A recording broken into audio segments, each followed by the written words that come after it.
más importantes relacionados con la hepatitis viral.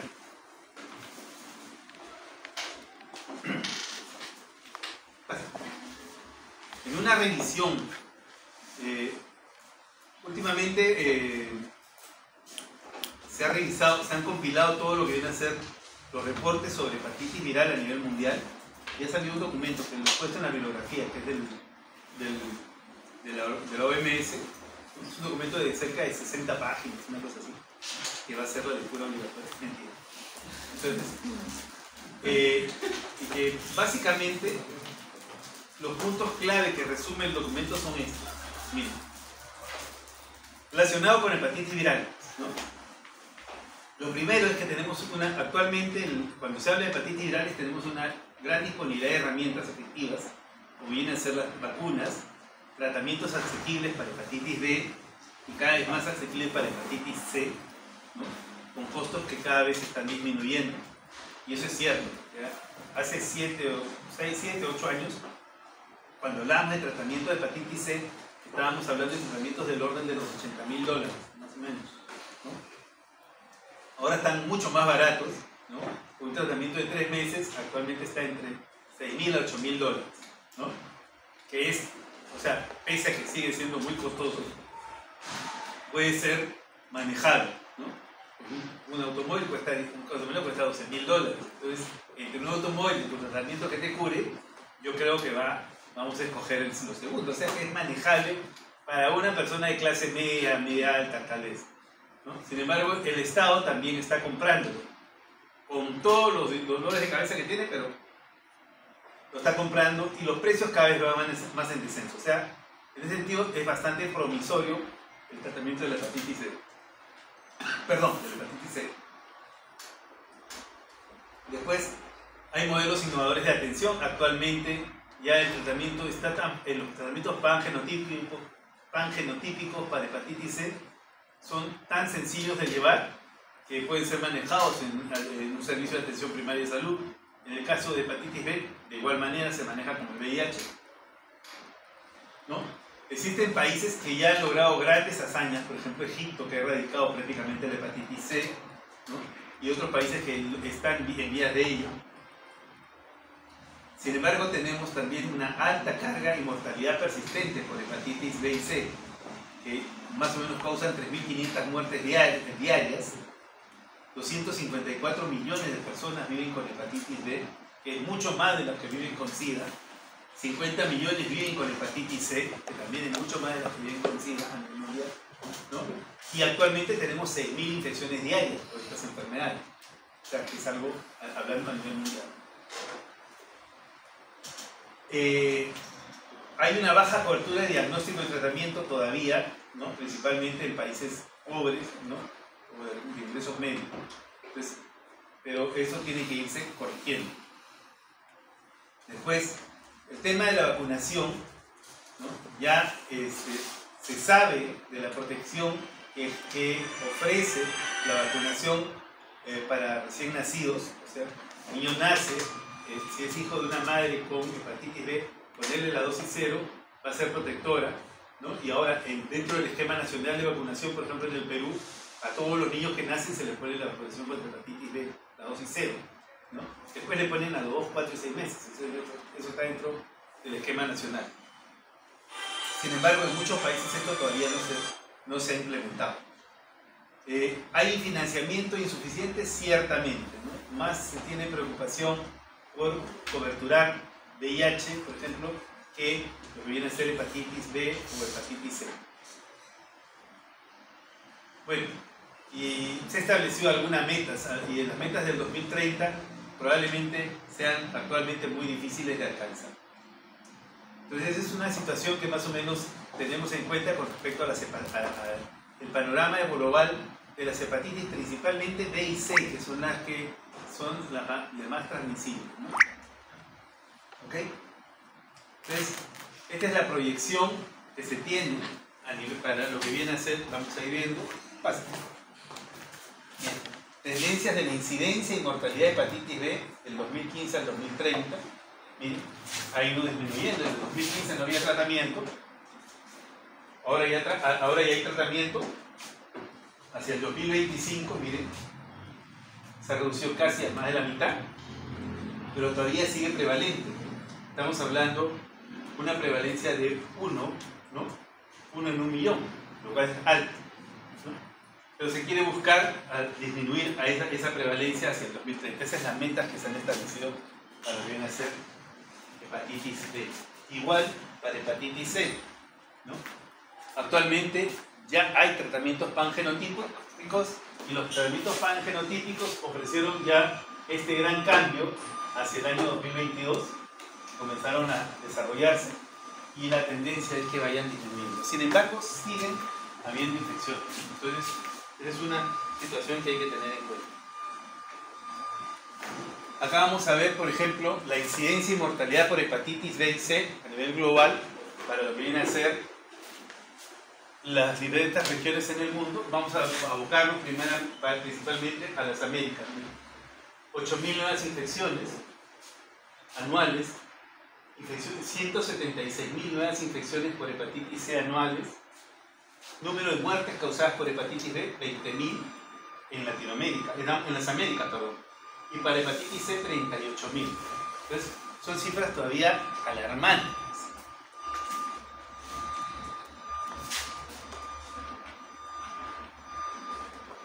Hepatitis, esta es la prevalencia. Hace un rato hablamos de incidencia, vamos a hablar de prevalencia. Miren, para las Américas es 0.5% para hepatitis B. Para hepatitis C es igual 0.5%. Y aquí viene mi pregunta, ¿es más o menos que la prevalencia de VIH?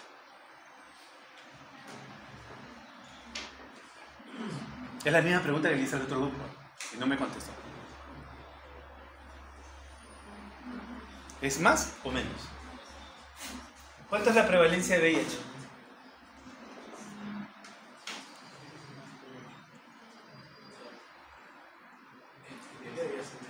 ¿Ah? No me digas debería. ¿Es más o menos? Ok. Como les dije al grupo anterior, hay cosas que ustedes deben de aprendérselas para tenerlas como parámetros, ¿no? Para parámetros siempre, para poder tener una idea de las comparaciones, ¿ya? Y eso es algo que, para que lo tengan siempre en cuenta. Una de ellas, se deben de aprender así siempre, es la prevalencia de tuberculosis en el Perú. ¿Cuánto es la prevalencia de tuberculosis en el Perú? ¿Quién sabe? ¿Cuánto es? No es 0.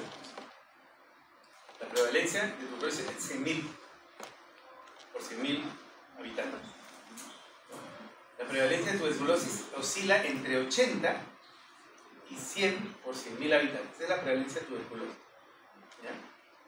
Entonces, como nosotros tenemos ese parámetro de referencia, podemos tener en cuenta si la cosa está aumentando o disminuyendo. Y eso es algo que uno debe saberlo año tras año, ¿no? ¿Cómo va la prevalencia? ¿Cómo se está moviendo la prevalencia?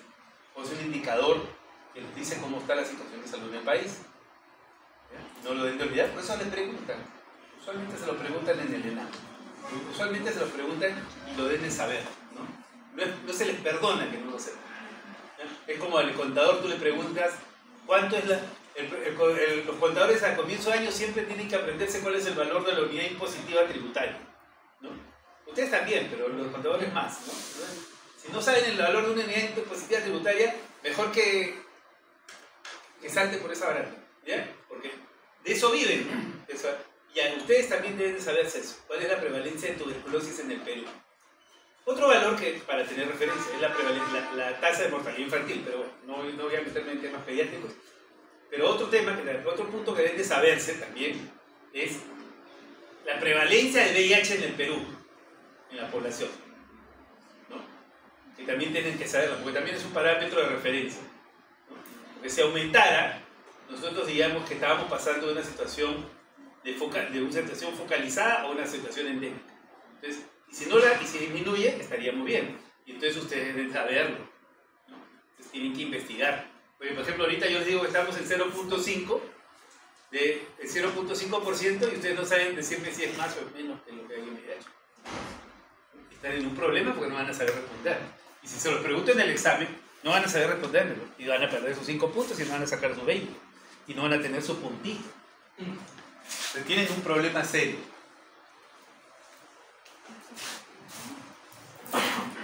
Y no me pregunten cuál es porque los voy a mandar a leer. Así que no se los voy a decir. Porque van a leer ustedes en sus casitas. Eso ya lo tienen que saber. ¿No? Entonces, estos son los casos prevalentes de hepatitis crónica hacia el 2022 para la región de las Américas. ¿No? Miren, vamos a ver dónde está. Región de las Américas. Miren. 2 a 11 millones se estiman de casos. O sea, más o menos 5 millones de casos de hepatitis B en las Américas. 5 millones de casos. Hepatitis C, ¿no? Algo muy parecido, 5.300.000, un poquito más. Probablemente en los usuarios de drogas endovenosas no haya mucho argumento.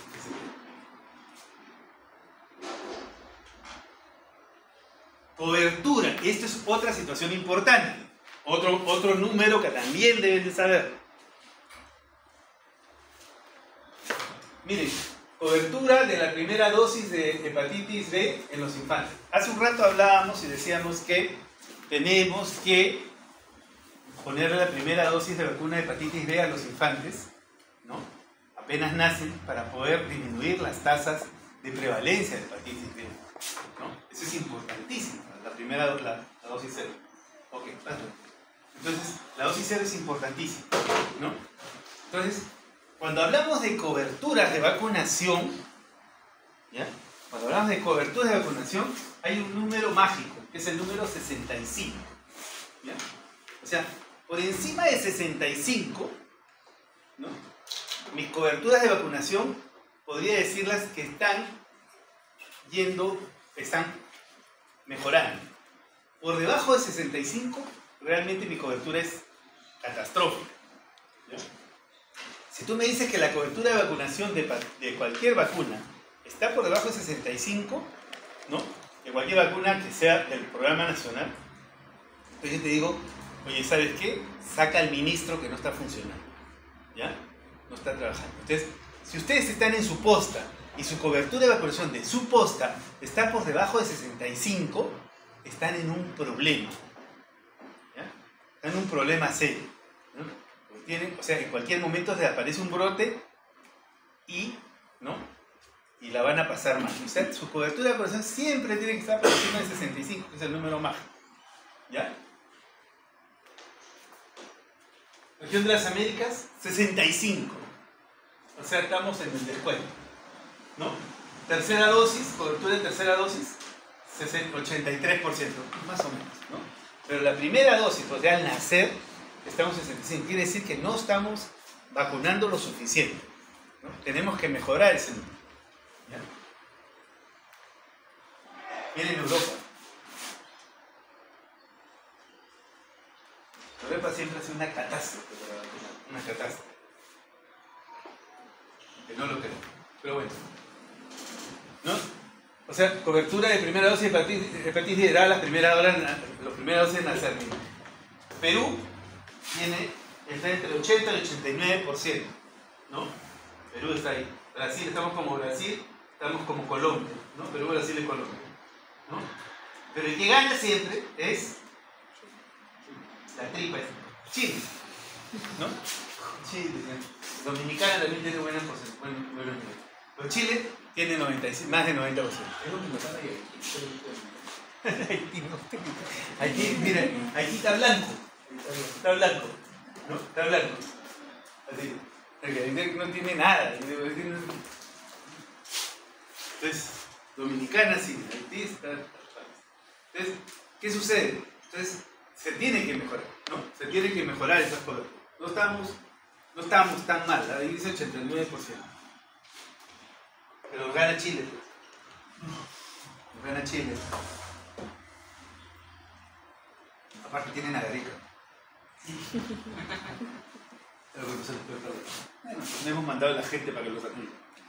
Entonces, Epidemiología del virus de la hepatitis A. La infección por hepatitis A ocurre en... Ahora vamos a... perdón. Bueno, ya hemos tenido un panorama amplio de lo que viene a ser las dos enfermedades más difíciles, que son hepatitis B y C. ¿Ya? Ahora vamos a pasar a hablar de cada una de las enfermedades. Vamos a comenzar con A. Con A y E. Entonces, A y E son muy parecidas en su transmisión, en su clínica.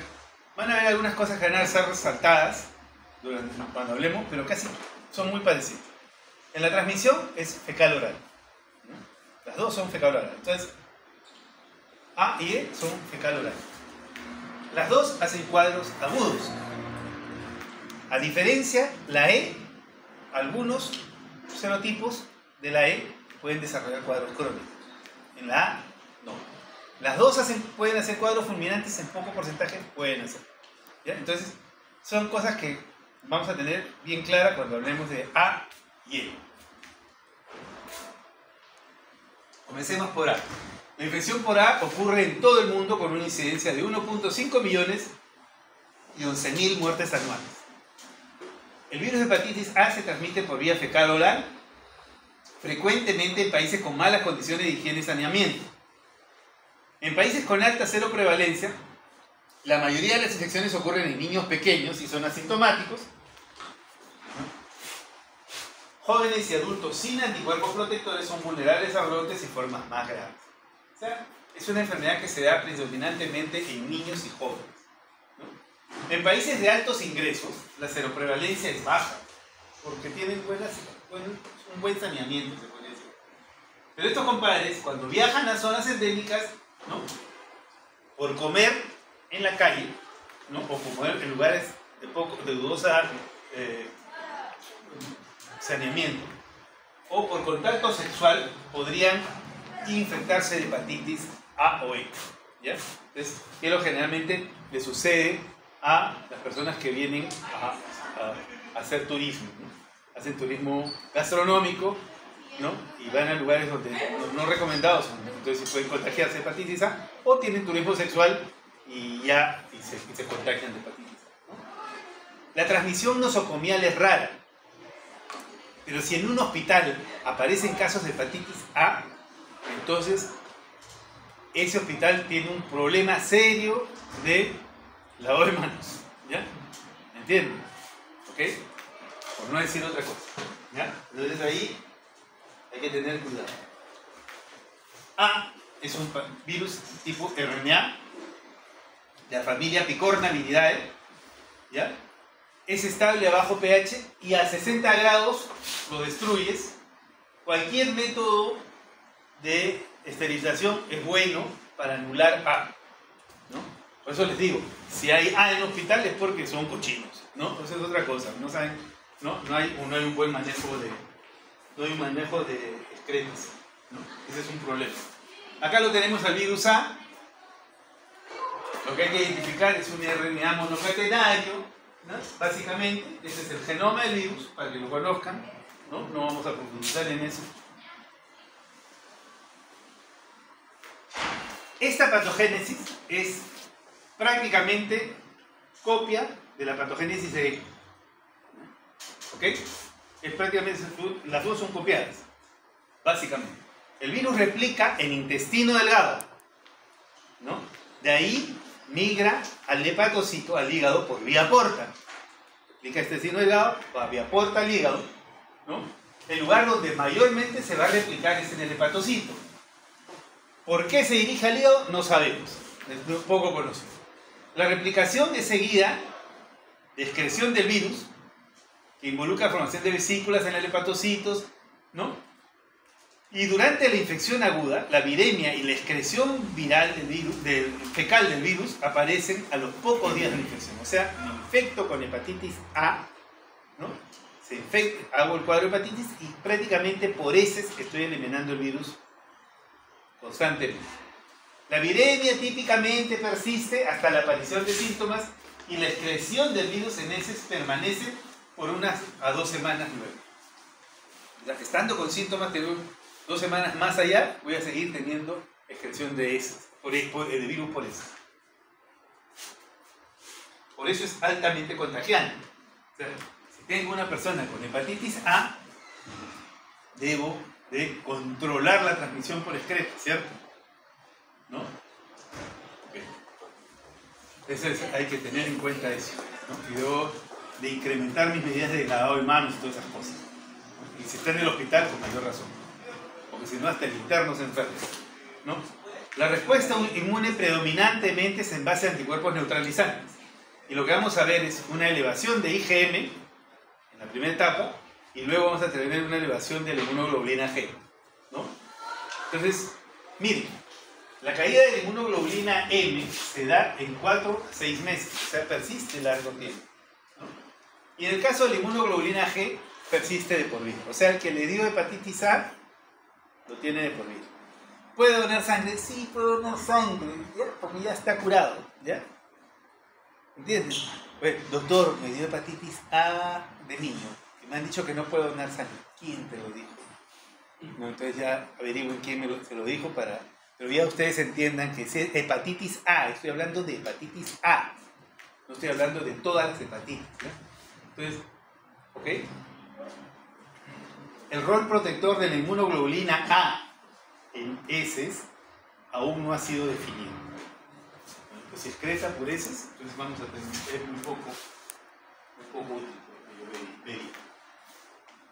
El cuadro clínico es autolimitado en el 99% de casos. El pequeño porcentaje que queda ahí va a desarrollar puede desarrollar enfermedad fulminante. No hay, en hepatitis A, no hay enfermedad crónica.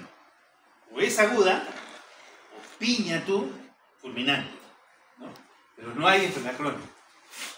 Rara vez, obviamente menos del 1%, enfermedad forma hepática fulminante. La gravedad de la infección está relacionada con la edad. Los niños pequeños usualmente son asintomáticos, ¿no? Entonces, niños mayores o adultos van a presentar más síntomas, ¿no? Ahora, los síntomas siempre son síntomas que están relacionados con gastroenteritis, ¿no? Fiebre, malestar, anorexia, vómitos, náusea, dolor, malestar abdominal y diarrea en algunos casos se podría presentar. ¿Qué pasa con respecto a la evolución de las pruebas hepáticas? Las aminotransferasas séricas se elevan durante el desarrollo de los síntomas. O sea, ¿cómo monitorizo yo a un paciente con hepatitis? Es valorando sus transaminasas, ¿ya? Básicamente veo los niveles de transaminasas, cómo se van a ir moviendo, ¿ya? Miren, la ictericia aparece aproximadamente una semana después junto con la orina oscura y hepatomegalia leve. La ictericia dura menos de 2 semanas y los niveles de bilirrubina y aminotransferasas vuelven a la normalidad en 2 meses. Pero más rápido caen la ictericia, ¿no? Y más se demoran las aminotransferasas en caer. Entonces yo tengo que evaluar cómo van las aminotransferasas en el tiempo, ¿ya? ¿Ok?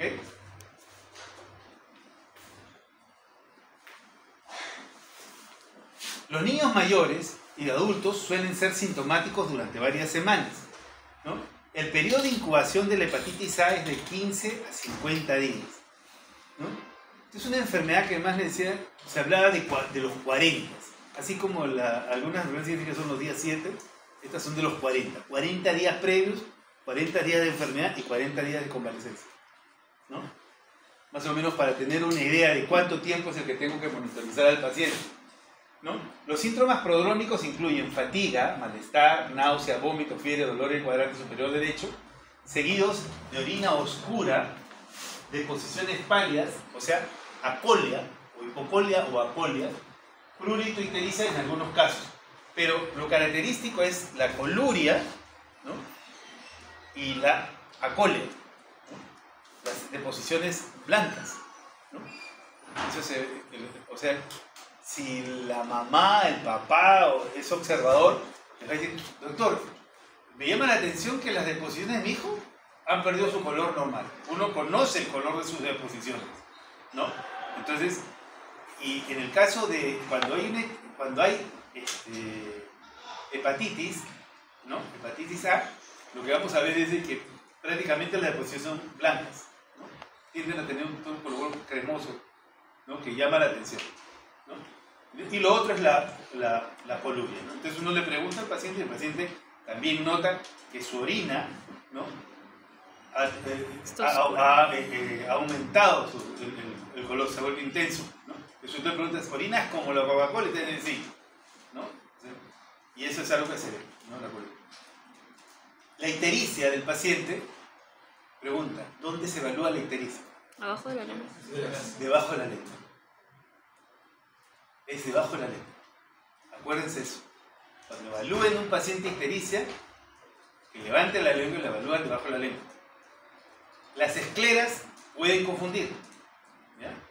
La evaluación de escleras puede confundir. Siempre es debajo de la lengua.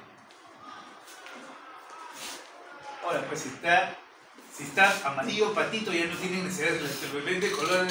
Lo ven naranja al paciente, ya no van a decir, levanta la lengua, ya no, ya. Estamos hablando de cuando existe la duda, porque la esclera puede estar, le llaman escleras sucias, ¿no? Puede tener un tinte amarillento y puede confundir. La insuficiencia hepática aguda es rara, menos del 0.5, pero los resultados son peores en personas mayores y con enfermedad hepática crónica. La mortalidad varía entre menos del 0.1% en niños menores hasta 5% en mayores de 50 años. O sea, si tenemos un cuadro agudo fulminante, tenemos un cuadro crítico. ¿Cómo vamos a evaluar eso? En base a las transaminasas. Vemos que las transaminasas se elevan y no tengo buena respuesta, entonces tengo que pensar en una hepatitis fulminante, más si hay encefalopatía, ¿no? Entonces esas situaciones hay que tener en cuenta, ¿no?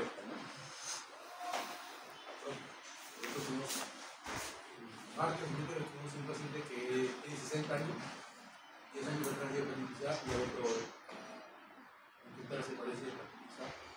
Y se internó justamente para ver si... ¿Reinfectado? Parece ser. Salió doctor histérico. ¿Y cómo han confirmado la reinfección? No entiendo. Estaba justamente sin ingreso. Estaban haciéndole la...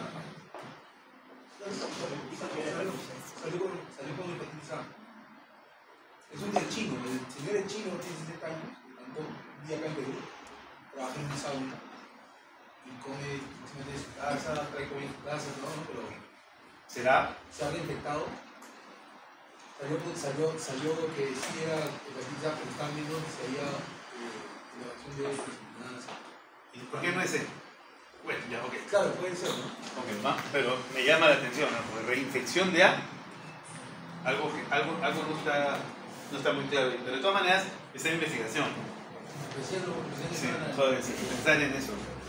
Porque pensar en reinfección por A suena rarísimo, ¿no? Por 10 años, pues. Aquí 10 años Qué raro. Bueno, el diagnóstico, detección de anticuerpos por inmunoglobulina M, ¿no? Anti-VHA en suelo, ¿no? Los anticuerpos de inmunoglobulina M permanecen positivos durante 4 o 6 meses, como hemos hablado, ¿no? Y después van bajando. Lo que va a permanecer en el tiempo es los anticuerpos contra inmunoglobulina G. ¿Ya?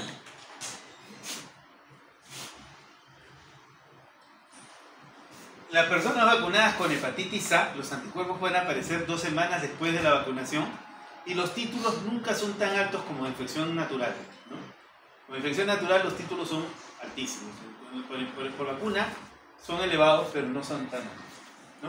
Y aparte, podíamos ver PCR y hacerle una evaluación de la presencia del virus, aunque eso es una práctica que más es una práctica para investigación, una práctica común en el caso de A, porque A, como les decimos, siempre tiene curso benigno, ¿no? Por ejemplo, el caso que cuenta Morote, probablemente yo le haría más una carga viral de hepatitis para averiguar hepatitis A, para realmente averiguar si es que es A o no, ¿no? Pero pensar en reinfección, como te digo, me parece me suena muy bien, ¿no? Entonces, el ARN de hepatitis A puede ser detectado 81 días después del inicio de la enfermedad. Y en niños pequeños puede presentarse en heces varios meses. Acuérdense que la persona puede eliminar virus por heces, entonces uno podría encontrar en heces fácilmente el virus de la hepatitis A. Las alteraciones del laboratorio, hablábamos de las transaminasas, la evaluación de las bilirruinas y otras enzimas, pero lo que tenemos que tener importante, como dato importante, es evaluación de las transaminasas. El seguimiento se le tiene que hacer en base a evaluación de transaminasas en hepatitis A al menos es lo que hay que hacer, ¿no? Entonces, evaluar las transaminasas y ver cómo se van comportando. Ya cuando caen las transaminasas a niveles normales, entonces uno puede decir que ya el cuadro ya ha sido resuelto. Porque sabemos nosotros que el cuadro se autolimita, ¿no? El cuadro de hepatitis A se autolimita. Si las transaminasas siguen elevándose y no se ven visos de resolución, entonces hay que plantear una hepatitis fulminante o una hepatitis aguda, severa, ¿no? Que es un porcentaje muy poco y hay que buscar algunos factores de riesgo que podrían estar predominando. Prevención.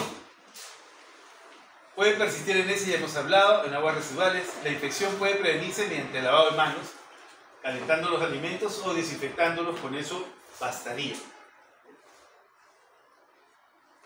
Las vacunas son altamente efectivas y seguras contra hepatitis A. Los títulos protectores van entre 10 a 33 unidades internacionales, ¿no? La vacuna de hepatitis A puede ser sola o también se usa en combinación con hepatitis B, ¿no? Hay una vacuna que combina hepatitis A y B, que se colocan juntas, ¿no? Con 6 meses de diferencia, son 2 dosis, que es bastante efectiva, ¿no? Entonces podría usarse. ¿En quiénes se recomiendan estas vacunas? A las personas que van a viajar a las áreas endémicas, las que van a trabajar en zonas de peligro y las que se deberían de también vacunar serían, ¿sabes qué? A todos los manipuladores de alimentos, ¿no? Si en mis manos estuviera controlar a los manipuladores de alimentos, ya a todos les exigiría que se vacunen contra A. A todos, ¿no? A todos los que van a manipular alimentos, ¿no? Entonces, eso es importante tener en cuenta. Vacunar contra A, vacunar contra tifoidea, ¿no? Controlar portadores sanos de salmonela, son cosas importantes que hay que hacer en estas poblaciones, ¿no? Sin embargo, nuestras gobernantes lo que le piden a los manipuladores de alimentos es la prueba de BRL. Parece que piensan que el mozo tiene relaciones sexuales con sus comensales, ¿no? O a veces uno se esconde en la cocina y tiene relaciones sexuales con el cocinero, no sé. Pero a todos le piden BRL, se preocupan de BRL, pero no se preocupan ni por la hepatitis A, ni por la tifoidea, no, eso no importa. Entonces, como que algo falla, algo, no sé, algún condimento debe haber en el Perú que nos hace daño, no nos hace pensar con inteligencia, ¿no?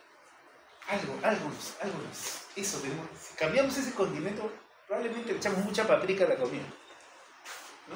Entonces, profilaxis, miren, inmunoglobulina humana podría reducir la incidencia de infección en más del 90%. ¿Existe inmunoglobulina humana que da inmunidad pasiva? Sí, sí existe. Si la encuentran, tómenle foto y me pasan la voz para verla, porque no la conozco. Se hacen un selfie con ella y yo, de todas maneras, para ver que existe, ¿no? Entonces, miren, la inmunidad pasiva por inmunoglobulina G dura de 4 a 6 meses. Pero mira, solo es efectiva si se administra hasta 2 semanas posteriores a la exposición. ¿En quiénes sería útil esto? En trasplantados, ¿no? O personas que están teniendo alguna inmunoterapia severa. En ellos me parece que podría ser útil, ¿ya? No se me ocurre en otra población en la que podríamos utilizar este tipo de inmunoglobulina, ¿no? Entonces, en esas personas, ¿no?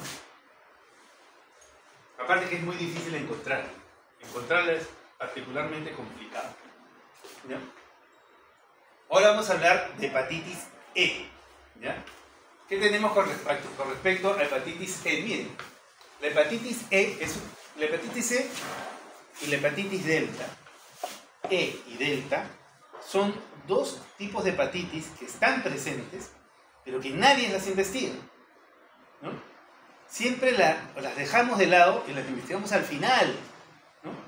Y me parece que ahí hay un descuido, a todo nivel, ¿no? A todo nivel, a nivel, no solamente acá en el Perú, sino en todas partes. Hay un descuido para hacer el diagnóstico de estas enfermedades, ¿no? Yo creo que debería pensarse más, ¿no? En hepatitis E. Pero miren qué dice. 20 millones de infecciones agudas, 44.000 muertes anuales a nivel mundial, es alto, ¿no? Existen 4 genotipos y hasta 24 subtipos de hepatitis E, ¿no? Los genotipos 1 y 2 son los más comunes a nivel mundial y afectan principalmente a humanos, causando brotes en adultos jóvenes. Muy parecido a, ¿no? Entonces, ¿ya? Entonces me atrevería a pensar que el caso de nuestro amigo tiene que ver con él en algún momento. En áreas endémicas se transmite principalmente por vía fecal oral a través de agua contaminada. La transmisión por transfusiones de sangre es poco común y la vertical también en el tercer trimestre de embarazo se podría dar. O sea, básicamente fecal oral.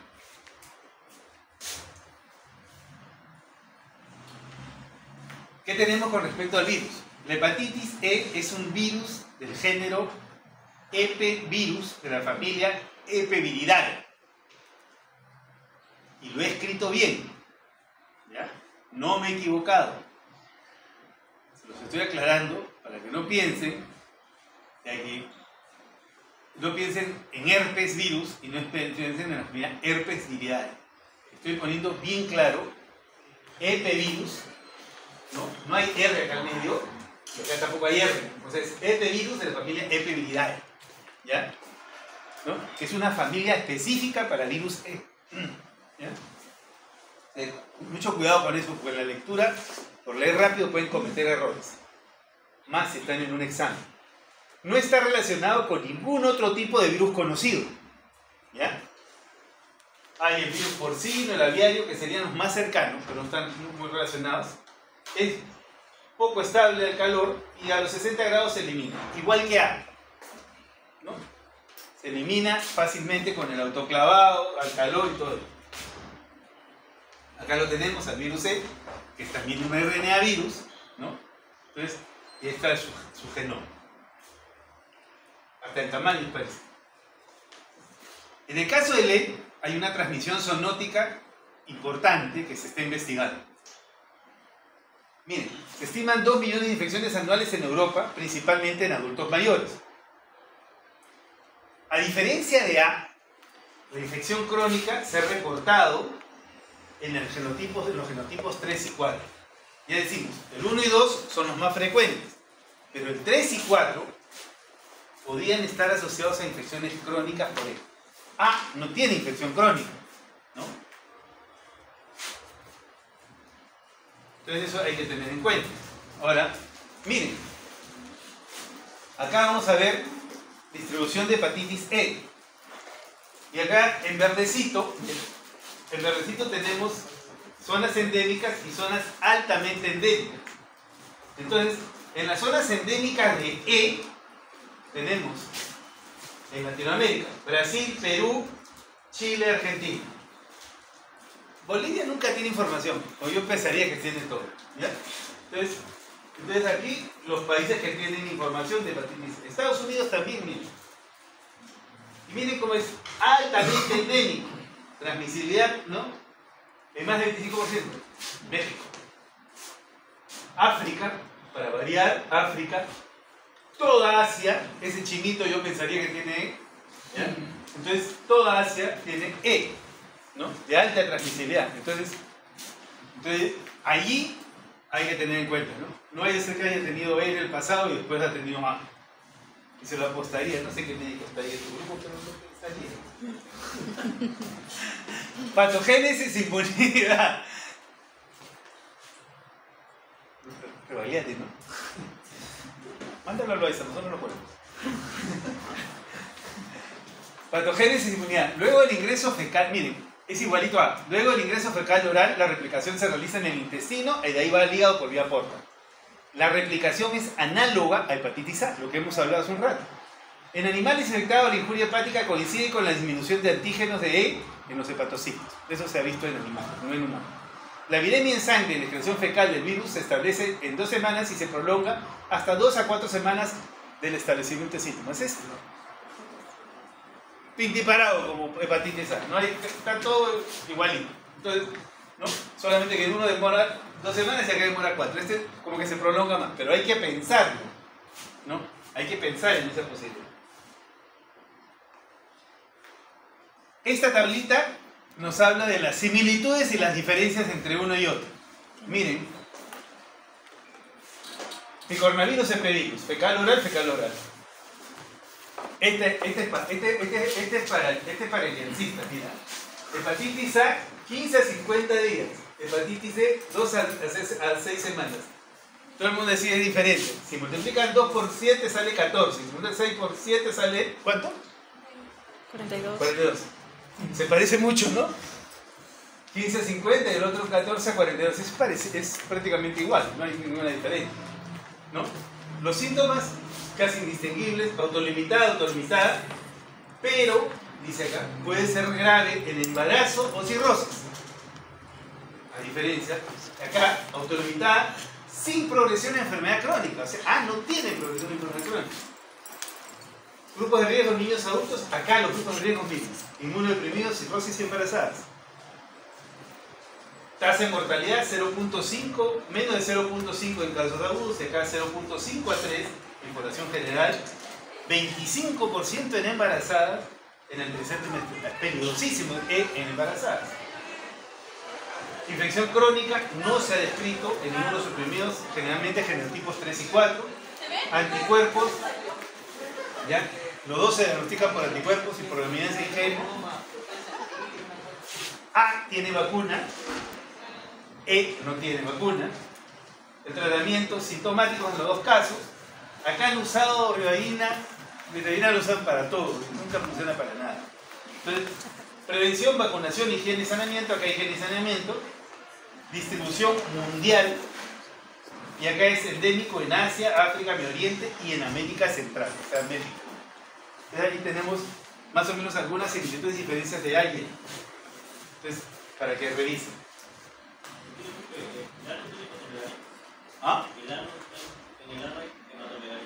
Sí hay hepatomegalia, pero esa sintomatología siempre es muy dudosa, ¿no? No te va a permitir hacer una diferenciación entre uno y otro. ¿Ya? Eso es que ese tipo de sintomatología siempre te llama, o interviene mucho la interpretación que hace el médico cuando evalúa al paciente, ¿no?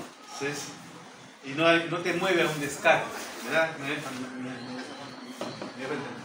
Ok. Ahora sí vamos a hablar del plato fuerte de la clase, ¿no?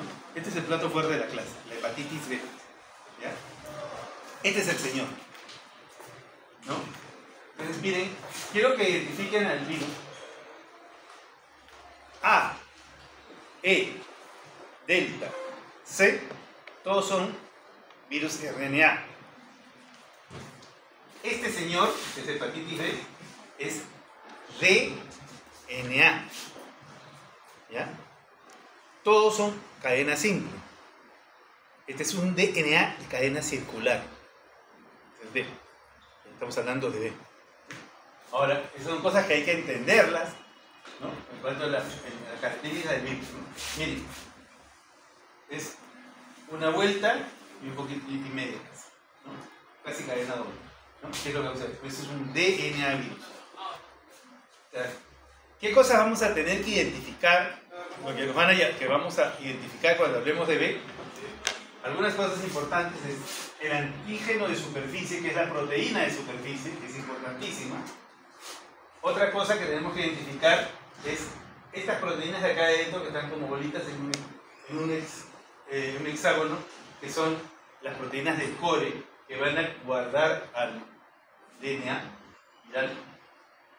Y estas de acá, que es la proteína E, que es el antígeno E, son las que tenemos que acordar, ¿verdad?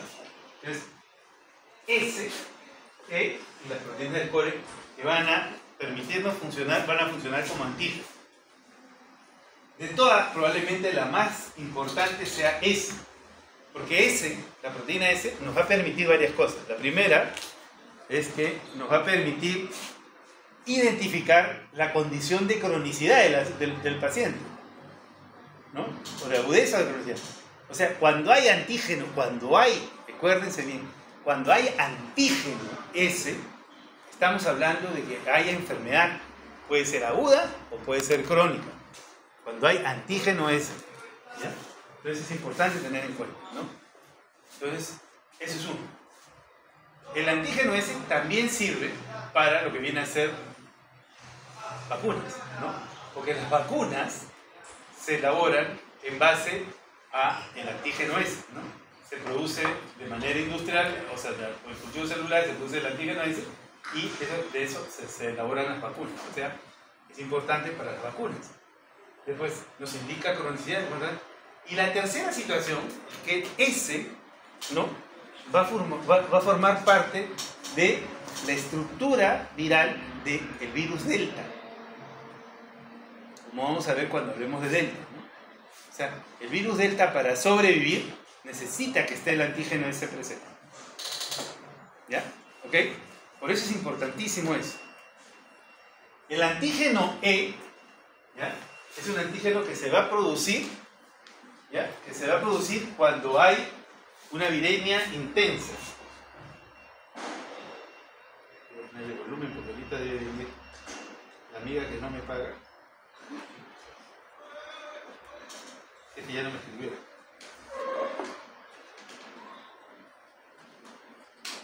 ¿Es? Hola, estoy... eso es lo importante que tener en cuenta.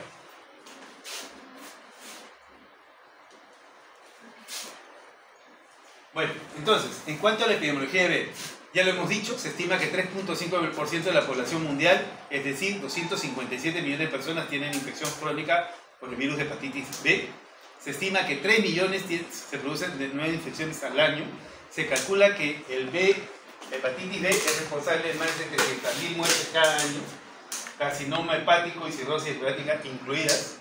La prevalencia de infección crónica por B varía de 0.1 a 7% en áreas de mayor prevalencia. Estamos hablando de 0. A 7% la prevalencia de hepatitis B, ¿no? Entonces ya ustedes sabrán si es más o menos frecuente, ¿no? La progresión de infección crónica es inversamente proporcional a la edad, ¿no? Más los infectados al nacer y 5% en adultos infectados. ¿Qué pasa? Es importante porque se detecta que hay zonas endémicas de hepatitis B en varias partes del mundo. En el Perú, por ejemplo, la zona nororiental es particularmente endémica para hepatitis B. Existen tribus, por ejemplo, la tribu de los Candoches, que tienen prevalencia altísima. Casi toda la población ha sido diezmada por la hepatitis B. Entonces, también en la zona de Ayacucho tenemos hepatitis B.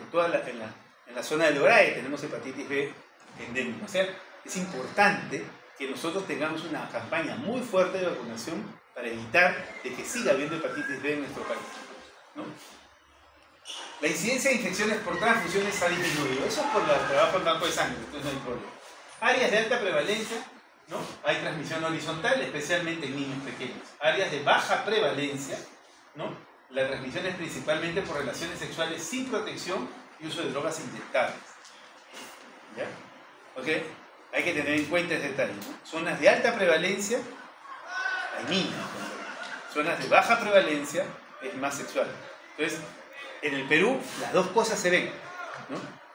Si uno va en la ciudad de Lima, la prevalencia probablemente sea baja y la transmisión sexual es la más importante, la que conocemos básicamente cuando hablamos.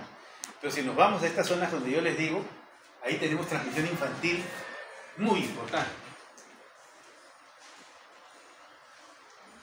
Acá está la monstruosidad del asunto, ¿ya? Esto es más o menos la patogénesis de B, ¿ya? Y acá quiero que entiendan cómo funciona la cosa. ¿Se acuerdan que les dije de que B es principalmente un virus de DNA? ¿Cierto? Entonces, si ustedes recuerdan cómo es la biología, de los conocimientos básicos de biología que ustedes tienen, el DNA se integra al núcleo y comienza a producir un RNA mensajero, y ese RNA mensajero va a producir posteriormente las proteínas. Esa es la forma como habitualmente funciona, ¿no? DNA integrado, RNA mensajero, ¿no? Luego se comienza en el retículo endoplasmático, el aparato de Golgi, se van a producir las proteínas. Esa es la forma como habitualmente se da, ¿no? ¿Cuál es el virus que transgrede esa norma? El VIH, ¿no? El VIH no lo hace así. El VIH ingresa, es un RNA, ¿no? Que por la acción de una enzima que ustedes recuerdan mucho, que se llama transcriptasa reversa, se ingresa el RNA, la transcriptasa reversa produce un DNA, y ese DNA que se produce se va a integrar al núcleo, ¿no? ¿Se acuerdan de eso? Okay. Ahora, hay un paso reverso. Entonces, cuando yo trato VIH, lo que yo voy a utilizar son inhibidores de esa enzima, que es la transcriptasa reversa, ¿no? Porque me va a dar ese paso en contra. ¿Ya? Entonces, la pregunta que uno hace es la siguiente. Si es eso así, ¿por qué utilizo inhibidores de transcriptasa reversa en hepatitis B? ¿Alguien tiene el conocimiento? ¿Sabe? ¿Por qué utilizo inhibidores de transcriptasa reversa en hepatitis B? Si lo que tengo es un virus DNA. Si tuviera un RNA, comprendería por qué utilizo un inhibidor de transcriptasa reversa. Pero si tengo un virus DNA, ¿por qué uso un inhibidor de transcriptasa reversa para tratar hepatitis B? Entonces es lo que les preguntan, ¿no? Y mayormente la gente no sabe qué contestar, lo dejas en bolo, ¿no? Entonces, la explicación es esta. Este es el virus, el virión. Ingresa íntegro. Libera el DNA. ¿Se acuerdan que les decía que no es un DNA circular? Se libera acá. Ingresa al núcleo. Se integra. ¿No? Se integra al núcleo de la célula, del hepatocito, y produce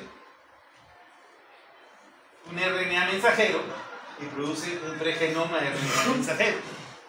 Miren, el pregenoma del RNA mensajero sale al Golgi y acá aparece una transcriptasa reversa. ¿Se dan cuenta? Va a la transcriptasa reversa. Esta transcriptasa reversa, ¿ya? Hace, o sea, una vez que se produjo y todo, agarra, da un paso hacia atrás, comienza a dar un paso hacia atrás y comienza a sintetizar DNA viral nuevamente. Este DNA viral que se forma vuelve a entrar al núcleo, vuelve a integrarse y vuelve a producir lo mismo, ¿no? Y esto es un círculo vicioso, ¿no? O sea, el virus agarra, entra, se replica, vuelve a invadir al hepatocito, y esto se perpetúa, ¿entienden? Como le digo, esta es la danza macabra de la hepatitis B, ¿no? O sea, se integra, se desintegra y vuelve a integrarse y vuelve a hacer esto. Entonces, y a raíz, por la aparición de esta transcriptasa reversa. Entonces, ¿qué es lo que se hace en el tratamiento? Lo que se hace es anular a esta transcriptasa reversa del virus para que este paso no se produzca. ¿Ya? Pero yo anulo al virus que está acá y ya este paso no se produce, pero ya el virus ya invadió, ¿no? Entonces se va a producir en muy poca cantidad. Entonces voy a evitar de que este proceso se siga desarrollando y degrida dañando el hepatocito. Es por eso que trabajo en el tratamiento de hepatitis B. Voy a utilizar una transcriptasa reversa pese a que es un virus DNA, ¿no? Porque, o sea, es un mecanismo bastante complejo, ¿no? El que realiza el virus B, ¿no?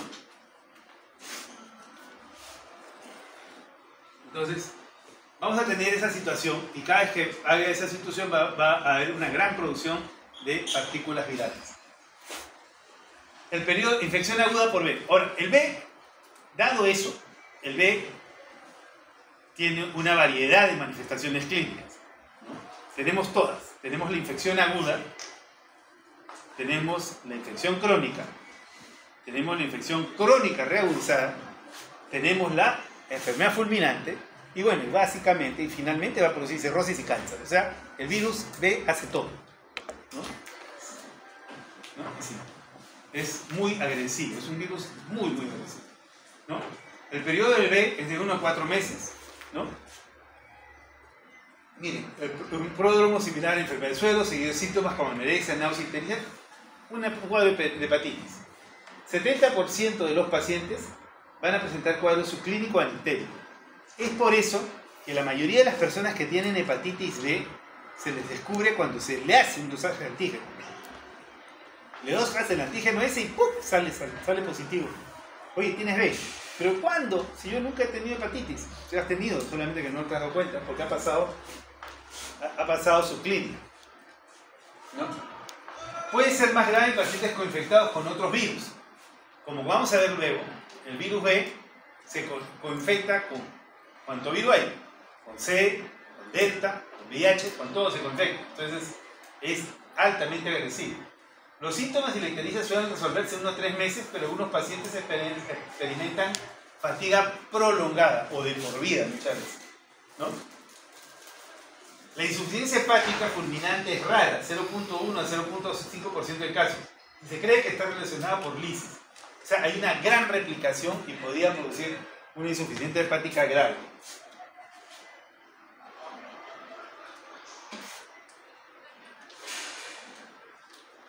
Durante la fase aguda, las pruebas de laboratorio presentan elevaciones de las transaminasas, que pueden llegar hasta 1000 o 2000 unidades internacionales. La bilirrubina podría ser normal, ¿no? Y hacen cuadros de hepatitis anitérica, ¿no? Ahora miren, la normalización de las transaminasas séricas en pacientes se recuperan generalmente después de 1 a 4 meses, ¿no? Miren, y la evaluación persistente de las transaminasas durante más de 6 meses indica progresión de hepatitis crónica. ¿Qué pasa ahí? Me da hepatitis B, se elevan mis transaminasas en la fase aguda, después descienden las transaminasas y las transaminasas nunca, o sea, llegan a los valores normales. Siempre persisten ligeramente elevadas. Entonces, el neófito puede cometer el error de interpretar como que ya se curó. Y no es cierto. ¿Ya? No es cierto. Cuando yo veo un paciente que le diagnostiqué hepatitis B, veo la elevación de las transaminasas hacia 1000 a 2000, ese diagnóstico lo hace cualquiera. ¿Ya? Lo hace cualquiera. ¿No? Entonces, las abuelitas lo hacen el diagnóstico. Tienes las transaminasas, tienes hepatitis. La abuelita es el diagnóstico. ¿Ya? La elevación posterior de 1 o 2 veces el valor normal, ese diagnóstico de hepatitis crónica lo hace el médico. ¿Ya? Entonces, hay que tener en cuenta ese detalle. ¿Por qué? Porque ustedes ven que hizo elevación y después no llega a recuperarse completamente. Entonces, como ustedes piensan, dicen, oye, no, puede estar haciendo un cuadro crónico. Entonces, para asegurarse, ¿qué prueba le piden? ¿Qué prueba le pedirían para asegurarse si es que hay daño hepático o no? ¿Transaminasas? Ya pidió transaminasas, las he encontrado ligeramente. ¿Ah? No. ¿Ah? ¿Qué? No te escucho. No, Fidescan no. ¿Qué prueba hepática? Sí, rapidita pediría. Tiempo de protombina. Para ver cómo está si el tiempo de protombina está elevado, ustedes dicen, acá hay un problema, ¿no?, en la síntesis de factores de coagulación. Recuerden que la trombina es producida por el hígado. O sea que está fallando, quiere decir que hay una síntesis, hay un problema en la síntesis de factores de coagulación. ¿Qué otra prueba pedirían? ¿Ah? No. Albúmina. INR no. INR no te indica la función hepática. Pero lo dijiste. Trombina, protombina. Es tiempo de protombina, bien albúmina, porque la albúmina se sintetiza en el hígado. Entonces piden albúmina. Entonces piden tiempo de protombina, piden albúmina, ¿no? Y con las transaminasas elevadas ya tienen 3 parámetros para decir que hay daño en la función del hepatocito. La bilirrubina te habla de excreción de bilis, no te habla de función del hepatocito, ¿no? Probablemente te podría orientar sobre la glucuronización, pero a ti lo que te interesa, ¿no? Si no está itérico, vas a encontrar bilirrubinas normales, pero lo que no te está probando que tienes daño hepático. Pero para probar daño hepático pides albúmina, pides tiempo de protombina y pides transaminasas. Y si las 3 están alteradas o 2 están alteradas, tú puedes decir que hay daño hepático y está entrando una fracción. Entonces, eso, aunado a antígeno S, tú dices, oye, tienes una hepatitis crónica por S. Por lo menos tengo eso. Por lo menos. Porque puede haber más. Entonces, por ahí yo hago la interpretación. ¿Me entienden? ¿Okay? Entonces, cuidado con esos detalles. Cuidado porque en la evaluación clínica tienen que pensar así. Entonces, Muchos pacientes son asintomáticos mientras que otros presentan síntomas inespecíficos como fatiga. Importantísimo es que si yo tengo un paciente con hepatitis, cualquiera que ésta sea, lo que tengo que hacer es ponerlo a descanso al paciente. ¿Ya? El paciente tiene que descansar. Y descansar es sentarse, echarse en su cama o estar sentadito y sin hacer nada. No es que me siento y me pongo a trabajar con la computadora, ni me pongo a jugar con los videojuegos, nada. ¿No? Entonces no, es descansar. ¿No? Por ejemplo, si es aliancista, que no vea Alianza, pues se le va a empeorar el hígado. ¿Ya? Tiene que hacer descanso el paciente, ¿no? Entonces, ese es el tema. Entonces, ¿ya? Y el paciente tiene que hacer descanso durante todo el tiempo que las transaminasas están elevadas. Puede ser meses, lo cual es muy difícil, ¿no? Es muy difícil. Dile a un paciente que no se mueva, ¿no? Entonces, es muy difícil contener. Pero es la forma como uno debe manejar, ¿ya? Entonces, la hepatitis B puede causar carcinoma hepatocelular, como te dije, y puede causar cirrosis. Y las dos cosas pueden ir por separado. El riesgo de cáncer sin cirrosis va de 0.2 en personas de raza blanca y 0.4 en personas asiáticas. Nosotros debemos pegarnos para este lado, probablemente.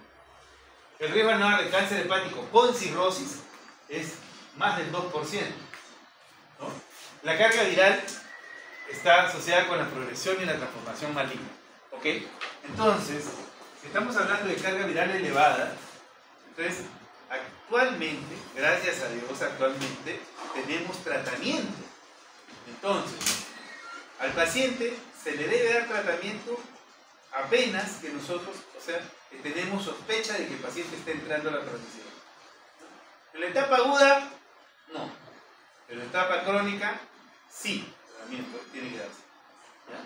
Para evitar que el paciente entre a la transmisión.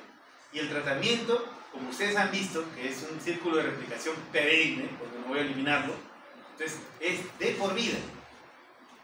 El tratamiento de hepatitis B es de por vida. No lo olviden. Independientemente del valor de la carga viral. ¿Ya?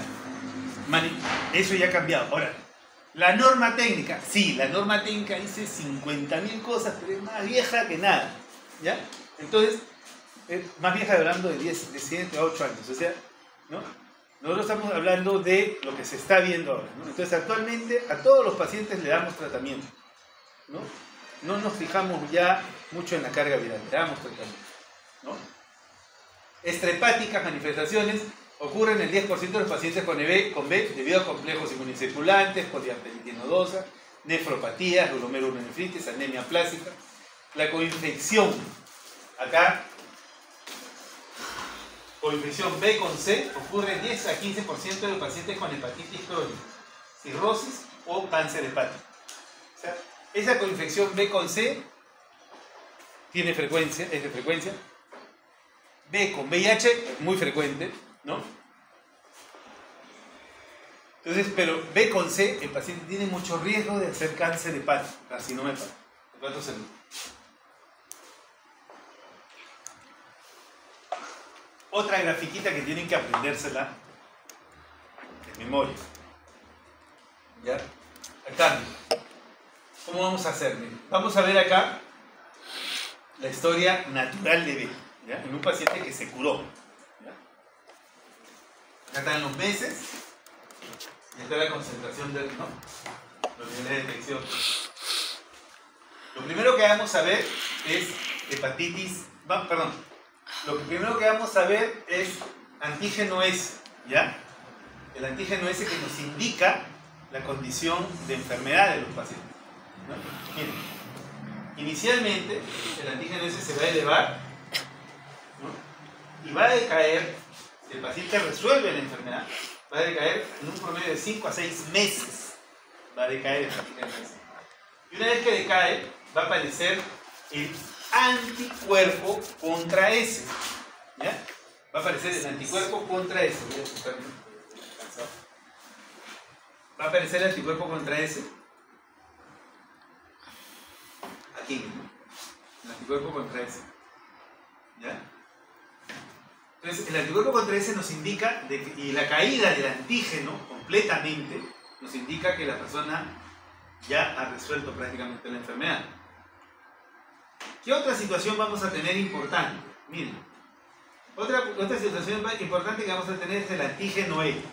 Como les dije en un primer momento, el antígeno E es una proteína que nos va a indicar que hay una replicación muy intensa dentro de la célula, ¿no? O sea, cuando yo veo antígeno E, quiere decir que ese virus se está replicando con mucha intensidad. Entonces, si aparece el antígeno E, el antígeno E nos indica una gran replicación del virus. Y miren, va a tender a caer antes que el antígeno S. Y luego aparece el anticuerpo contra él. ¿Ya? Entonces, en la fase de recuperación vamos a tener anticuerpo contra E, anticuerpo contra S, y los antígenos van a desaparecer. ¿Qué pasa con el DNA del virus? El DNA del virus, en una enfermedad que se resuelve, aparece, dura más o menos acá hasta arriba, dura unos 3 meses y después desaparece, ¿no? Pero desaparece aquí. ¿Y cómo identifico que ya desapareció? Por la aparición de los anticuerpos contra la proteína del core, ¿no? Inicialmente los anticuerpos que aparecen son los anticuerpos de tipo IgM. Y posteriormente van a aparecer los anticuerpos de tipo IgG. ¿Ya? Entonces, si yo tengo un paciente curado, el paciente va a tener anticuerpos curados, estamos hablando de un curado, va a tener anticuerpos de tipo IgG contra el core y anticuerpos contra el antígeno S, y probablemente también tenga anticuerpos contra él. ¿Ya? Pero vas a tener anticuerpos. Si el paciente no está curado, entonces vamos a obtener la presencia de los antígenos, ¿no? Y nos dice que no hay cura. ¿Ya? ¿Ok? ¿Estamos claros en eso? Bueno, si hay carga viral presente, ya no hay la menor duda de que el paciente no está curado. No hay. Las transaminasas se van a comportar de una manera relativa, ¿no? Y van a ir resolviéndose en el tiempo, y los síntomas más. Pero eso es lo que hay que tener en cuenta. ¿Ya?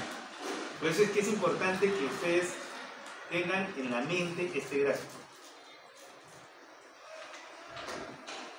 Estas son las interpretaciones que tenemos. Miren, por ejemplo, una persona que nunca se vacunó, ¿ya? Y que nunca tuvo exposición al virus, va a ser negativo a todo. Entonces, como es negativo a todo, como nunca se vacunó, no tiene anticuerpos contra ese y es un susceptible. O ese compadre en cualquier momento se puede contagiar enfermo. ¿Ya? En la infección aguda temprana vamos a tener presencia de antígeno S y ninguno de los otros marcadores. O sea, antígeno S nos indica infección aguda. Luego, avanzada la infección, vamos a tener antígeno S, va a comenzar a aparecer el anticore IgM, ¿no? Infección aguda, IgM, anticore y antígeno S, ¿no? Entonces es infección aguda. Cuando se está resolviendo, ya aparecen todos los marcadores. Aparece el antígeno S, todavía persiste el S, aparece el anticore total, o sea, IgM y IgG, ¿no? Y van a comenzar a aparecer los anticuerpos contra ese. ¿Ya? En pacientes recuperados vamos a tener anticuerpos contra el core de tipo IgG, vamos a tener anticuerpos contra ese. En infección crónica nunca se va a borrar el antígeno S. El antígeno S va a estar presente y el anticore también. ¿Ya?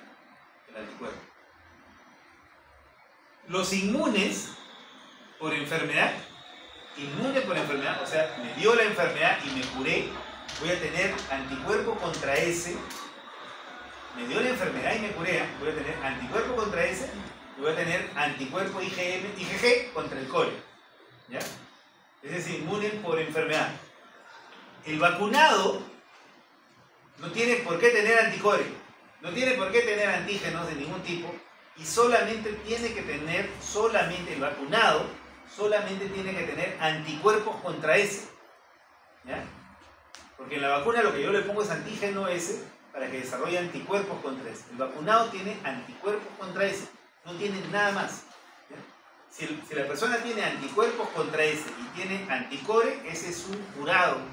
Tuvo la enfermedad y se curó. O tuvo la infección y se curó. ¿Ya? Vean claramente ese tema. ¿Ya? Tratamiento. En el caso de la infección aguda no es necesario. ¿Ya? Porque ya sabemos que se autolimita la enfermedad, casi en la mayoría de los pacientes. Lo que tenemos que hacer es un seguimiento del paciente y ver si luego en la fase de resolución, ¿ya?, el paciente está entrando en la cronicidad. Cuando evaluamos nuestras transaminasas, cuando evaluamos nuestro tiempo de protombina, cuando evaluamos al paciente cómo está su albúmina y cuando en ese momento agarramos y vemos que hay antígeno ese y decimos, oye, este es crónico, este está entrando en la cronicidad, ahí le voy a dar tratamiento. ¿Ya? ¿Y el tratamiento cuál es? Es el tenofovir. ¿Ya? El tratamiento, una vez que se inicia, será de por vida. ¿Ya?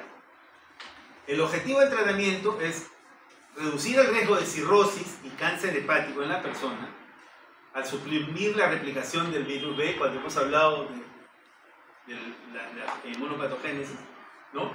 Y disminuir la inflamación del hígado. No voy a eliminar el virus. El tratamiento para hepatitis B no elimina el virus, por lo tanto se da de por vida. ¿Ya? No se corta el tratamiento, se da de por vida. Y acá está. El virus B no puede erradicarse por completo debido a la persistencia de los DNA circulantes, ¿no?, en la célula, ¿no? El tratamiento es recomendado para mayores de 30 años, ¿no? Actualmente se le da a todos los pacientes crónicos, ¿ya?, indistintamente. ¿Ya? Este es el tratamiento. Miren, en el Perú el tratamiento se da en base a tenofovir isopropil fumarato, ¿no? Esta es la dosis diaria, TDF, ¿no? Y en los pacientes que tienen problemas renales u otros problemas que no les puedo dar el tenofovir, les voy a dar el entecavir. Acá en Perú usamos tenofovir, TDF fumarato o entecavir. A la fenadía no tenemos en el país. Si tuviéramos, podríamos dar, ¿ya? Y podríamos darlo si el paciente también tiene problemas renales. Entonces, pero lo que tenemos es tenofovir fumarato o entecavir. Ahora, si ustedes recuerdan, el tenofovir fumarato, a esta dosis, está formando parte del tratamiento antirretroviral, base en el Perú. En el Perú se da tenofovir, lamivudina, dolutegravir, ¿no? Es el tratamiento para VIH. Entonces, cuando damos el tratamiento por VIH, entonces a un paciente también lo estamos coberturando para hepatitis B si lo tuviera. Ahora, ¿la lamivudina tiene acción contra hepatitis B? Sí, pero genera mucha resistencia. Por eso ya no está dentro del esquema de tratamiento. Porque por ahí le pueden decir, ¿la lamivudina también se usa para hepatitis B? Sí, también se usa para hepatitis B, pero o sea, su barrera genética es muy corta, por lo tanto, el tenofovir lo supera ampliamente. Prevención. La vacuna. Todas las vacunas tienen antígeno S. Recombinante, purificado y se cultiva en células, el cultivo celular. No es antígeno producido por el virus, sino es antígeno producido en cultivo celular. ¿Ya? O sea, no le estoy vacunando con virus. ¿Entienden? O sea, ¿puedo vacunar a un VIH avanzado? Sí. ¿No? Sí lo puedo hacer. ¿Le puedo dar doble dosis? Sí, lo debo hacer. No hay ningún problema. ¿Pueden revacunarme 50.000 veces? Sí, no hay problema. La cosa es lograr niveles adecuados.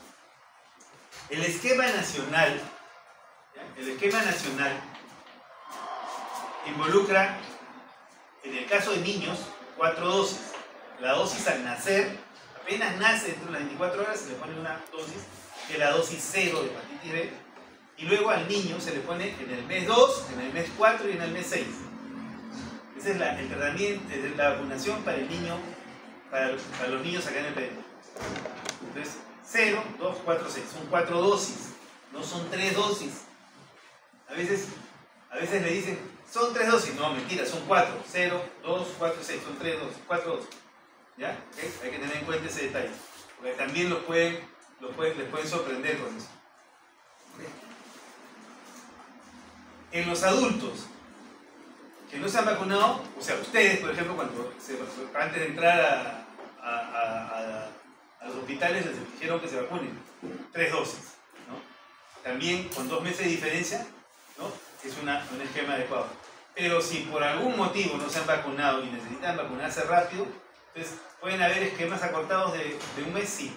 Se puede usar el 0721 o 0728 también se puede usar, o sea, hablando de días, ¿no? Entonces se podrían utilizar esquemas acortados que son bastante buenos, ¿no? ¿Es importante evaluar el nivel de protección de hepatitis D? Sí, es importante. ¿Ya? Luego de un tiempo, ustedes podrían dosarse los niveles de anticuerpos contra hepatitis B y si están por encima de 10 unidades, ¿no? Los niveles de anticuerpos contra ese están protegidos. Pero mientras más alto lo tengan, es mejor. Entonces, probablemente, si ustedes se lo dosan y lo encuentran bajo, podrían colocarse un refuerzo sin ningún problema. O si han tenido una exposición de riesgo, podrían vacunarse en ese momento para elevar sus niveles de anticuerpos. ¿Qué es lo que hacemos cuando hay accidentes? ¿No? Ahora, si no se vacunó y se accidentó, aparte, yo agarré una soga y los sacaría, porque pusieron en riesgo a todos, pero si no se vacunó y si no se vacunó y se accidentó, entonces lo que tendríamos que hacer es utilizar la inmunoglobulina, ¿no? Inmunidad pasiva, ¿no? Entonces, ¿existe la inmunidad pasiva? Sí, existe. Esta es la inmunoglobulina que podríamos usar en los que no se vacunaron, ¿no? Entonces, el problema es de que es bastante escasa, ¿no? Y la utilidad que tiene principalmente esta inmunoglobulina es para niños recién nacidos cuya madre tiene hepatitis B y tiene carga viral detectable o elevada. Ejemplo, gestante, le inicio su tratamiento con tenofovir, le evalúo su carga viral antes de dar a luz y veo que la carga viral de la señora está elevada. Entonces digo, uy, esta mujer tiene posibilidad de transmitirle a su niño hepatitis B, tiene más probabilidades de transmitirle hepatitis B. Entonces, ¿qué voy a hacer? Entonces, apenas nace el niño, le coloco su dosis, ¿no? Y le coloco la inmunoglobulina, ¿no?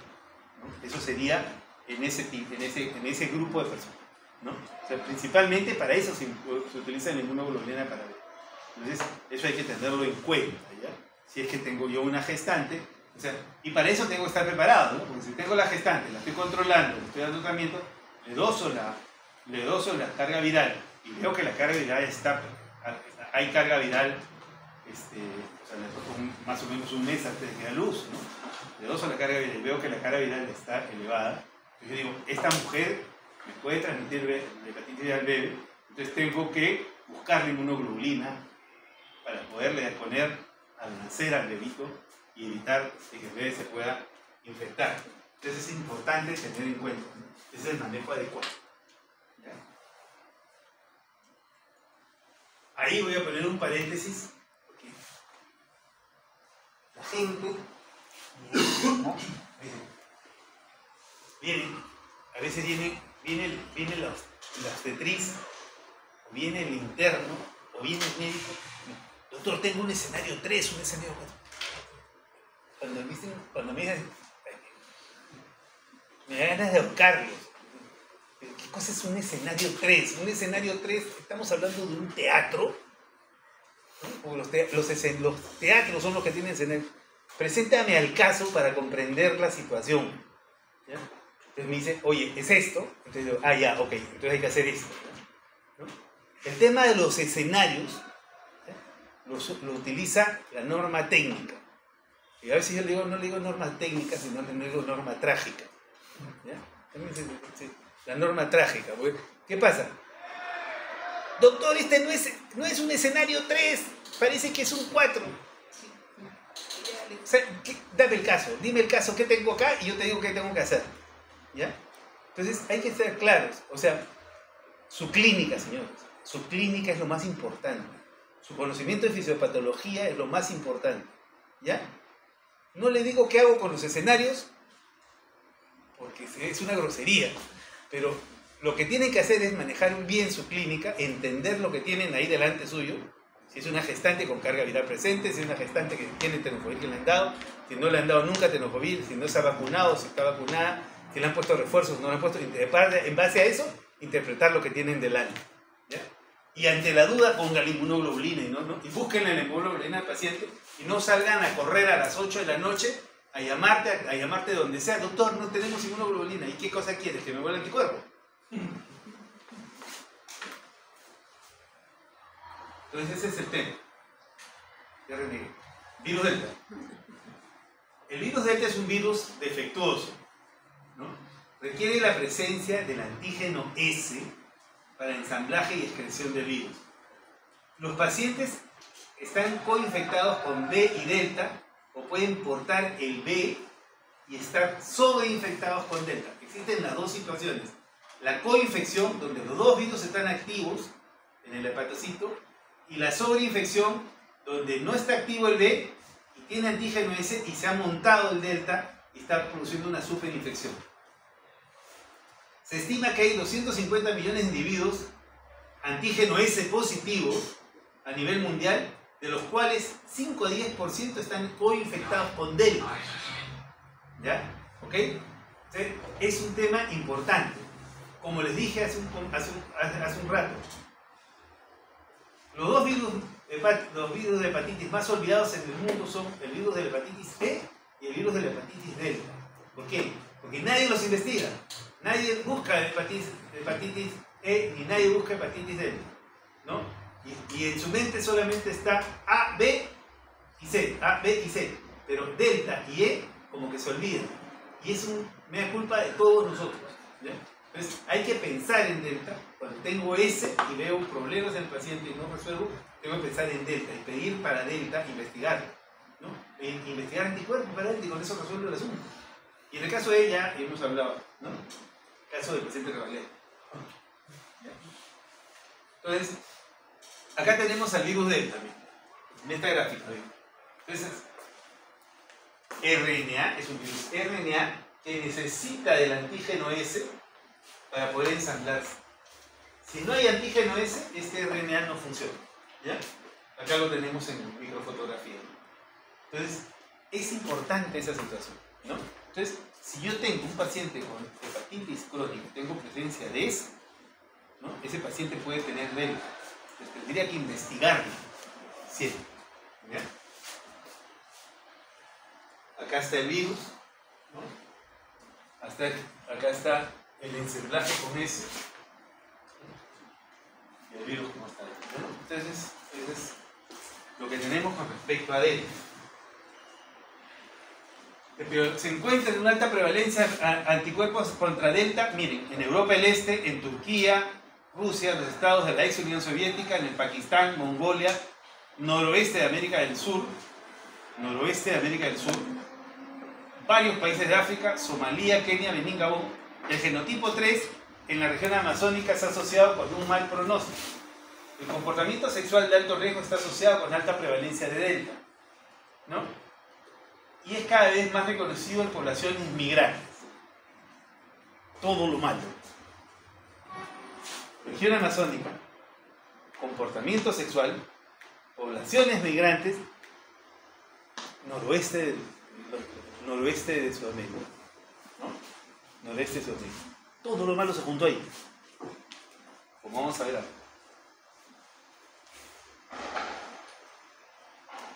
Acá está delta, ¿no? Miren, en rojito las zonas de alta endemicidad de delta. Brasil, ¿no? Y miren acá. ¿Saben cómo se llama esta parte de acá? ¿Ah?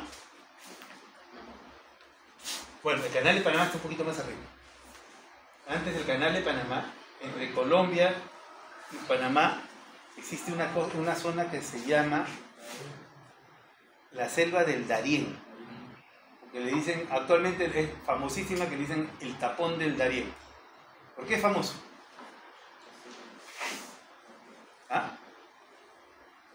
la migran, los migrantes. O sea, los migrantes que viajan a Estados Unidos de Venezuela, por ejemplo, ¿no?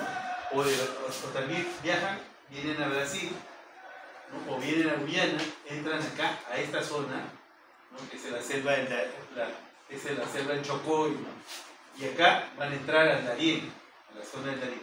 Entonces, entrar a esta zona es una zona donde hay, era una zona muy bonita, es una zona tropical, pero ahora se ha puesto un nido de migrantes, ¿no?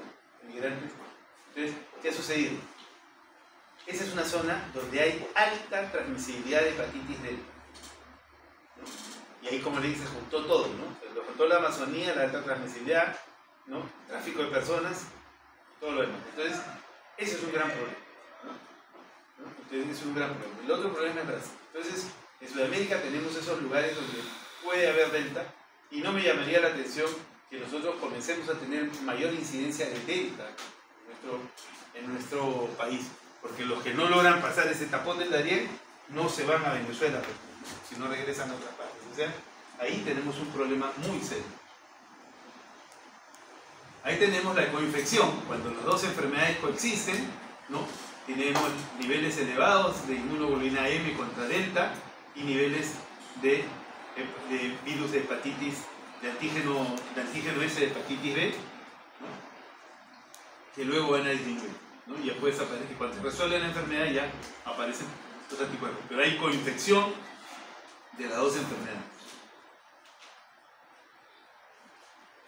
Este es el caso de la superinfección, o sea, hay antígeno S permanente y en ese momento se monta el delta, ¿no? Aparece el delta y comienza a manifestarse. Entonces, tenemos que ahí la actividad de delta, pero B está apagada, ¿no? Esa es la superinfección. Las dos situaciones son igualmente graves, ¿no? Marcadores serológicos. Entonces, lo que tenemos que identificar es, bueno, el antígeno S siempre va a estar presente, como le dije, tanto en la coinfección como en la superinfección, siempre, o en la infección crónica, siempre va a estar el antígeno S, ¿no? Entonces, y siempre va a estar, y siempre va a permitir que, o sea, si está el delta, va a permitir que el delta subsista, ¿ya? ¿Ok? Eso es importante tener en cuenta. Ahora, los anticuerpos contra delta, si están presentes, ¿no? Podríamos hablar de IgM, que estamos hablando de una infección aguda, y ahí luego va a desaparecer, ¿no? Y la carga viral de delta también va a estar presente. O sea, eso es lo que hay que tener en cuenta con respecto a marcadores. Tratamiento. El tratamiento es, aquí ya es peliagudo, ¿no? O sea, el objetivo es erradicar la infección por delta y por B, ¿ya? Ok. Las terapias contra delta tienen actividad muy limitada, ¿ya? A diferencia de B y a diferencia de C, que sí tienen terapias, en las terapias para delta son muy limitadas. Como ven, se ha tratado de utilizar interferón pegilado, pero los resultados no han sido buenos, ¿no? Se ha añadido ribavirina y tampoco han sido buenos, ¿no? Entonces, en el caso de pacientes cirróticos, como que no se puede usar por la gran toxicidad que tiene el interferón. Entonces, y hay muchas recaídas que vamos a tener por eso. O sea, es particularmente severo cuando hay presencia de delta. Entonces, últimamente han aparecido, y van a ver en la bibliografía en los próximos años, han aparecido algunos tratamientos para delta, ¿ya? Y el más promisor es ese primero que hice, que es el bulevirtide, ¿ya? Entonces, el bulevirtide, que se ha aprobado en Europa y que ya lo están usando en Europa y al parecer tiene alguna importancia, pero también lo están asociando con el interferón pegilado, ¿no? Y hay otros tratamientos que están en investigación, ¿no? Esto nada más es para que lo tengan como conocimiento general, las tres primeras filas. En el caso de nuestro país, en el Perú, ¿qué tenemos frente a delta? No tenemos nada, ¿ya? No tenemos ningún tratamiento. Y lo que podríamos hacer, ¿no? Y lo que hacemos probablemente, es dar tratamiento con tenofovir, entecavir para disminuir la acción de B y evitar que haya más síntesis de S, y si evitas tú que haya síntesis de S, entonces delta no va a subsistir. Es lo que se hace, lo mínimo que podría hacerse cuando tengo delta, ¿no? Porque no hay tratamientos efectivos directos contra delta. Dentro de la bibliografía que reviso, ¿ya? Este artículo es uno de los que apareció en el último año con respecto a el famoso bulevirtide y el interferón, pero que no habla de una eficacia total para lo que viene a ser el tratamiento de delta. Por lo tanto, esto todavía está en investigación. Entonces, estas dos últimas diapositivas que les estoy enseñando solamente es para que lo tengan en cuenta, y solamente hay que tomar en cuenta la última fila de esto que hablamos del tratamiento de hepatitis delta. Ya para terminar, vamos a hablar sobre hepatitis C. ¿Ya? Hepatitis C es también un virus RNA, es familia Flaviridae. Flaviridae, ¿qué otros virus conocen? Fiebre amarilla y dengue, ¿cierto? Ya, ok. La diferencia con los otros Flaviridae es que este no se transmite por arbovirosis, este se transmite por vía sexual, ¿no? O por transmisión sanguínea. No hay vector, el humano es el vector. ¿Ya? ¿Ok? Entonces hay que tener en cuenta esa diferencia que es crucial, ¿no? Es de la familia Flaviridae, pero no utiliza un vector. 71 millones de pacientes infectados, responsable de 1.75 millones de nuevas infecciones cada año, 600.000 muertes, produce cirrosis y carcinoma hepatocelular. La mayoría de las nuevas infecciones se deben a usuarios de drogas inyectables, la transmisión vertical asociada con cargas virales maternas altas, ¿no? Hay una alta incidencia en hombres que tienen sexo con hombres, ¿no? Especialmente, acá dicen los coinfectados por VIH. Eso sí es cierto, ¿no? Ahora, en el tema de los coinfectados por VIH, también yo pondría una aclaración, y es que acá en el Perú, se ha investigado mucho lo que viene a ser PrEP, profilaxis y predisposición, ¿no? Usuarios de PrEP, ¿no? Tengo una tesista, ¿ya? Una tesista que hizo con nosotros, hizo un estudio sobre pacientes con PrEP, ¿ya? Sobre enfermedades de transmisión sexual en pacientes con PrEP. Y del grupo que investiga esta tesita, encontramos que más o menos la tasa de enfermedad de transmisión sexual en los usuarios de PrEP era de aproximadamente 10%. ¿Ya? Pero salió muy llamativo el hecho de que encontramos 2 casos de pacientes con hepatitis C aguda que habían infectado, ¿no? De usuarios de PrEP.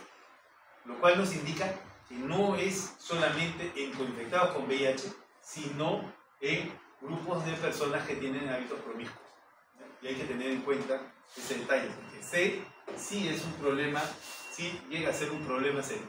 Y últimamente estamos investigando mucho, se está trabajando mucho en la búsqueda de pacientes con C.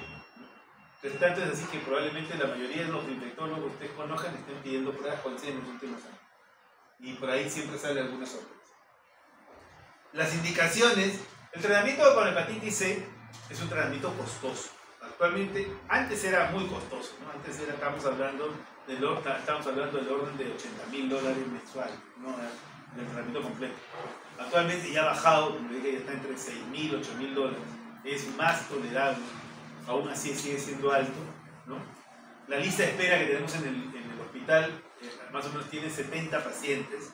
O sea, si sacan números 70 por 8, 7 por 8, 56, 500, más o menos para tratar todo el grupito, necesitamos unos $560.000 para tratar todo el grupito de pacientes con hepatitis C del hospital, lo cual es difícil de que el gobierno lo asuma, ¿no? Es difícil, por eso lo hace por mucho, ¿no? Y en la seguridad social, no lo sé, también creo que están en los mismos problemas, ¿ya? Entonces,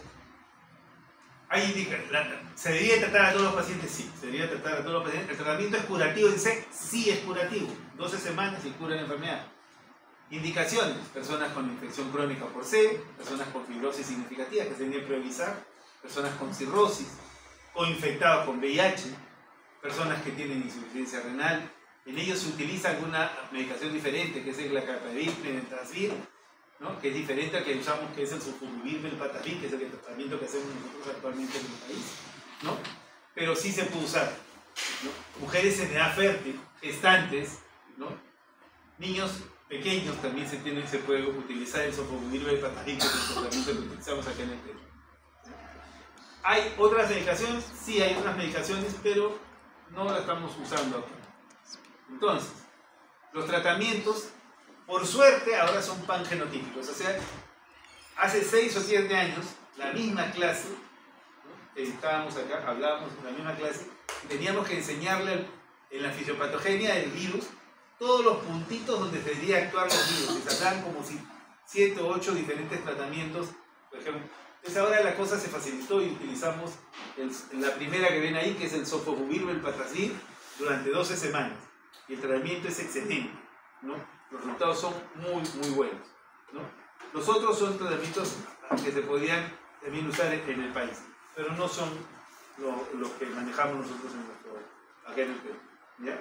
Entonces, que sepan que es sofosbuvir Velpatasvir, yo creo que está bien que reconozcan eso, y que podía utilizarse en pacientes con problemas renales, podría usar el Glecaprevir con el Privesangil.